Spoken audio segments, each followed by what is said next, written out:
Have you ever noticed that the more you achieve, the less happy you feel?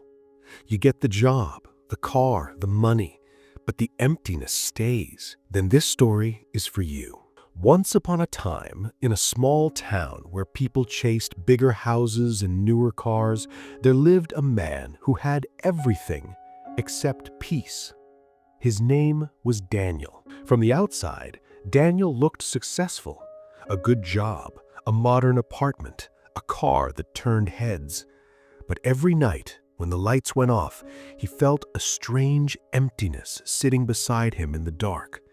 He was always waiting for the next promotion, waiting for more money, waiting to finally feel happy. And strangely, the more he achieved, the less satisfied he felt. One evening, after another long day of pretending to be fulfilled, Daniel stopped at a quiet park on his way home. He didn't know why. Maybe he was tired of running. On a wooden bench near a fountain sat an old man, calmly stirring a cup of coffee. Daniel sat beside him without speaking. After a moment, the old man said, "You look like someone who has won many battles, but lost the war." Daniel gave a tired smile. "I have a good life. I just don't feel happy." The old man nodded as if he had heard this 1,000 times. He gently pushed his coffee toward Daniel. "Taste it." Daniel took a sip and immediately made a face. "It's bitter." The old man smiled.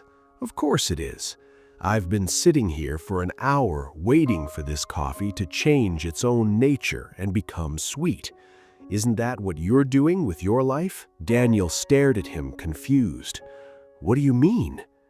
"I used to be like you," the old man said softly. "I owned factories. I had more gold than I could count. I spent 40 years upgrading my cup, buying bigger houses, faster horses, and more fame. But I drank bitter coffee for those 40 years because I thought the next success would finally sweeten it. It never did. I was waiting for life to become sweet on its own." The fountain behind them kept flowing. The world kept moving. But something inside Daniel paused. "You believe happiness is hiding in your next achievement," the old man continued. "But happiness is not something you find at the top of a mountain. It is something you add to the cup." Daniel looked down at the coffee again. "But what if my life is actually bitter?" he asked quietly. "Coffee is always bitter before sugar, Daniel. That doesn't mean you throw it away." He handed Daniel a small packet of sugar from his pocket. "Most people spend their entire lives upgrading the cup. They want a golden cup or a crystal cup, thinking the container will change the taste. But they never fix what's inside." Daniel thought about his apartment, his car, his constant comparison with others. He realized he had the most expensive cup in the village, but the liquid inside was still sour. "Add the sugar," the old man whispered. Daniel tore the packet and poured it in. He stirred slowly. He took another sip. It was still coffee, still simple, but now it was different, sweeter. Not because the cup changed, not because the park changed, not because the world changed, because he changed something inside it.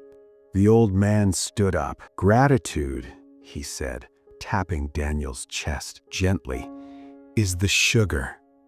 Contentment is the spoon. And perspective is the hand that stirs." Daniel looked up. "What if I forget?" "You will," the old man said calmly. "Everyone does. That's why you must add sugar every day. You must choose to sweeten your own life, or it will remain bitter forever." And with that, he walked away. Daniel sat there for a long time. That night, he went home to the same apartment, the same job waiting for him tomorrow. Nothing on the outside had changed. But before sleeping, For the first time in years, he asked himself a different question. Not, what am I missing? But, what do I already have? The next morning, the sun looked a little warmer. The subway felt a little less suffocating. His coffee tasted better. Life wasn't sweeter because it became perfect. It became sweeter because he stopped waiting. My friends, most people are not unhappy because they lack success. They are unhappy because they are addicted to more. They keep upgrading the cup, the car, the house, the status, and forgetting the sugar. In the world of wealth, we often mistake high income for a high quality of life. But true wealth is not the ability to buy a better cup. It is the freedom to enjoy whatever is inside it. If you cannot find peace with $100, you will never find it with $1 million.